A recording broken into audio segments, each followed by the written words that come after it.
The courtroom was supposed to be routine that day. Another docket filled. Another session where Judge Judy's sharp questions would slice through excuses and evasions. The audience had gathered the way they always did, whispering with anticipation, eager to witness the woman whose reputation stretched far beyond the walls of any courtroom. For decades, Judge Judy had been a figure of authority and command, someone who carried the weight of experience not as decoration, but as weapon. Yet on this day, something different stirred in the air, something heavier. No one could predict that the first words uttered by a single heckler would ignite a confrontation so powerful that it would redefine the meaning of respect itself.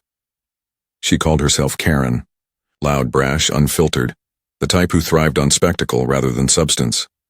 She was known for her interruptions, for her willingness to sneer at anyone who stood taller than her. But even by her standards, what she said next carried a venom that silenced the air. With an exaggerated laugh, she leaned forward, and in a tone dripping with mockery, said the words that would echo for the rest of the session. "That law degree of yours doesn't mean much, does it? Anybody can wave a piece of paper. It doesn't make you smarter than the rest of us." The gasp was immediate. It was as if someone had shattered glass in the middle of the room. People exchanged glances, unsure if they had heard correctly. Did this woman, this self-styled critic, just dismiss the lifetime of experience that Judge Judy carried? Did she just reduce decades of hard-won battles, countless cases, and a career that had reshaped the way Americans viewed justice into nothing more than a piece of paper? The arrogance in Karen's voice was more than an insult. It was an attempt to strip credibility, to question authority, to unravel the very fabric of what the courtroom represented. For a moment, the room froze. It wasn't just the audience, who waited. Even the cameras seemed to still, their lenses focused sharply on the quiet figure behind the bench. Judge Judy did not move. She did not rush to answer. She didn't even blink. Instead, her silence itself became the weapon. Her eyes locked on Karen, and in that pause, something far more powerful than anger began to take shape. It was the calm before the storm, the moment when strength reveals itself not in volume but in unshakable composure. And then came the reveal, subtle at first, but unmistakable. Judge Judy leaned forward, her voice measured, steady, carrying the kind of weight that silence had sharpened. She acknowledged the mockery, yes, but she framed it as more than a personal insult. She exposed it for what it was, a symptom of a deeper arrogance, the belief that authority can be dismissed simply because it makes someone uncomfortable. She reminded the room, not with shouting but with facts, that her law degree was not the source of her power. It was merely the door she had walked through. What had kept her standing, what had forged her reputation, what had cemented her authority, were the thousands of battles fought in courtrooms, the millions of lives her decisions had touched, and the unflinching consistency with which she had held truth above convenience. Yet even as she revealed this, she left something deliberately hidden. She did not unleash the full force of her rebuttal. Not yet. She withheld it, kept it coiled, waiting like a spring. The audience could sense it. Karen could sense it. This wasn't the end of the exchange. It was the beginning of a dismantling so thorough that it would leave Karen exposed, her arrogance reduced to dust. Judy had revealed just enough to remind everyone who she was, but had kept back enough to ensure that the confrontation still held a promise. Something bigger, sharper, devastating, still to come. Karen smirked, mistaking Judy's restraint for weakness. But what Karen failed to understand was that Judge Judy had been in this position countless times before. She knew the power of timing. She knew the value of letting an opponent feel safe for just long enough to overstep, to trap themselves in the very arrogance they weaponized. Judy was not just defending a degree, she was defending the principle behind it, the truth that authority built on justice cannot be erased by mockery. The audience leaned forward, their anticipation thick, as a tide pulling them closer. They weren't just watching a courtroom exchange. They were witnessing a duel between arrogance and credibility, between mockery and mastery.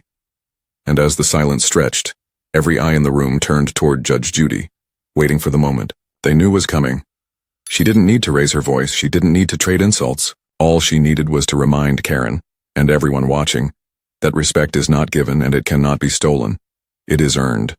The hook had been set, the claim had been made, and the hidden promise that Judge Judy was about to deliver the most devastating rebuttal the room had ever seen, hung in the air like a storm cloud ready to break. What Karen thought was a clever insult was about to become the very stage upon which she would be dismantled, not by rage, but by reason. Not by shouting, but by truth. And once Judy began, nothing Karen could say would be able to stop the tide, because this was not just about a law degree. This was not about one woman mocking another. This was about the very idea of credibility itself. Could arrogance tear down what decades of work had built? Or would the truth stand taller than the sneers of mockery? That was the battle being drawn. That was the clash about to unfold. And for those watching, both inside the courtroom and across the cameras that would soon beam this moment to millions, the anticipation was electric. Everyone knew they were standing at the edge of a confrontation that would not only silence Karen, it would remind the world why Judge Judy's name carried weight no insult could diminish. Now the only question was this: would Karen realize too late the storm she had invited upon herself? The insult still lingered in the air, but its weight went far beyond Karen's mocking words. Everyone in that courtroom understood. This was about more than one exchange. If Karen's jab was left unchallenged, if Judge Judy allowed that mockery to hang unanswered, it would not only bruise her credibility in the room, it would echo outside of it. Cameras were rolling, reporters were scribbling, and beyond those walls, an audience of millions would watch, replay, and judge for themselves. Whether authority had been shaken or reaffirmed, that was the true stake. A lifetime of work, decades of rulings, and the iron reputation that Judge Judy had earned could not be reduced to silence in this moment. Karen's arrogance was not simply personal, it was symbolic. It represented every voice that had ever dismissed education, every sneer that had belittled hard work, every arrogant whisper that tried to tear down someone who had climbed too high. If Karen's insult stood, then the message would spread like wildfire. That arrogance could defeat authority, that mockery could outweigh mastery, that noise could silence truth. But the opposite was also true, and this was where the tension deepened.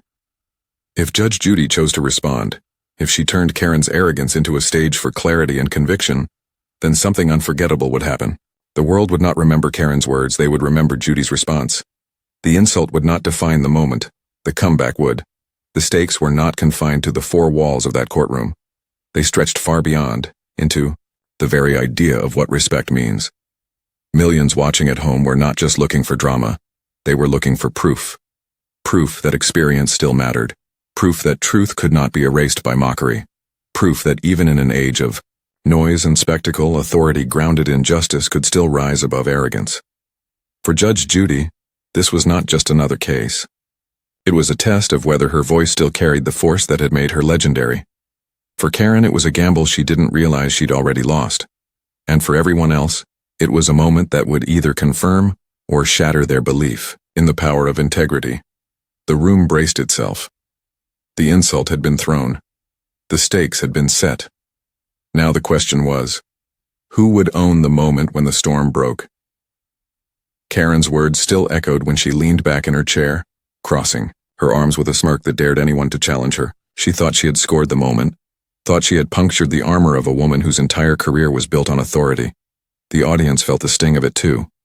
Whispers rippled through the room, a nervous chorus of disbelief. Some shook their heads, others waited, their eyes darting between Judge Judy's calm face and Karen's mocking grin. Judge Judy didn't answer right away. That silence, that unbroken calm was her first strike. Where Karen used noise, Judy used composure.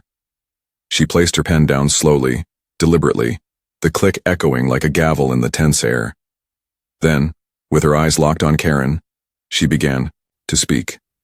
Her tone wasn't sharp or angry, it was measured, precise, carrying the weight of 1,000 courtrooms behind it. She acknowledged Karen's remark, not to validate it, but to frame it. "So you think a degree is just paper, Judy?" began, her voice steady. "A decoration without meaning. Let me tell you what mine has done." The room leaned in. It wasn't boastful. It was factual. She outlined her journey, not in broad strokes, but in truths that landed like iron. She spoke of late nights buried in statutes, of trials fought not in theory but in sweat and persistence, of clients who came into her courtroom broken and walked out with dignity because the law had worked for them. She explained that her law degree wasn't a trophy on a shelf. It was a tool forged in the fire of real cases, sharpened against opposition, tested again and again until it became more than paper. Karen's smirk faltered. just slightly, as Judy's words drew the contrast. Karen had tried to reduce everything to a piece of paper. Judy had turned it into a story of battles fought and victories earned, but Judy wasn't finished. She leaned forward, her tone sharpening, not with anger, but with the precision of a scalpel. You see, the measure of a lawyer isn't found in a diploma, she said, her gaze unflinching. It's found in what that diploma has done in the real world. Mine has stood in the lives of people who needed justice when no one else would stand with them. That is what gives it weight. That is what makes it real. The silence was heavy, every word hanging in the air. Even the reporters lowered their pens for a moment, listening rather than scribbling. Karen shifted uncomfortably, tapping her fingers against the table, as if trying to mask the sting. She had expected outrage, maybe even defensiveness. Instead, Judy had answered with conviction, with a reality that left no room for dismissal. The first exchange was complete, and the room knew it. Karen had thrown her insult like a weapon. Judge Judy had caught it, broken it in her hands, and turned it back into truth. And everyone watching could sense it. The tide had just begun to turn. The tension in the room reached its breaking point. Karen leaned forward again, trying to recover her footing, her voice louder now, more desperate. All that talk still doesn't change the fact that your degree is just a piece of paper. Anyone can claim authority, but that doesn't make you better than the rest of us. It was the spark Judge Judy had been waiting for. She didn't flinch, didn't blink. Instead, she leaned in with the kind of focus that made the air itself feel heavier. Her words cut through the noise with surgical precision. You're right. About one thing, she began. A piece of paper by itself proves nothing. But when that paper represents decades of justice, when it has defended families, upheld rights, and held the powerful accountable, it stops being paper. It becomes proof of purpose. The room erupted into murmurs. Reporters scribbled furiously. The audience leaned in closer, sensing they were witnessing something unforgettable. Judy pressed forward, her voice calm but commanding. If you think mocking my degree diminishes me, you misunderstand completely. You don't diminish me, you expose yourself. Because in this room, authority is not given by arrogance.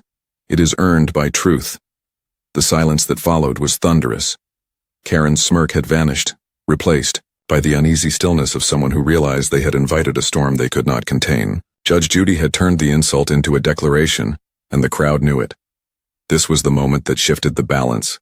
The moment Judy didn't just defend herself, she owned the room.